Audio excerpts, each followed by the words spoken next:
How to increase Telegram channel subscribers.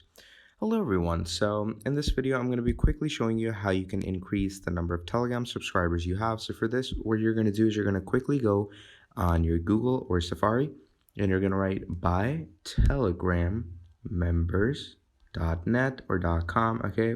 And once you obviously write that, you're going to head into a basic Telegram site, or you can, just write it normally in the Google URL. And once you do that, here we are. So telegramly.com by Telegram members, prices starting from 0.5.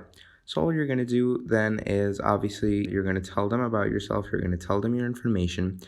And once you do that, there's like tons of sites here, but the best is Telegramly in my opinion. So just go there, tell them about yourself, and then just go ahead and see however many subscribers you want, and then just buy them and pay for it, and you're good to go. So that's how you increase the number of subscribers on Telegram. Thank you for watching, and I'll see you all next time. Goodbye.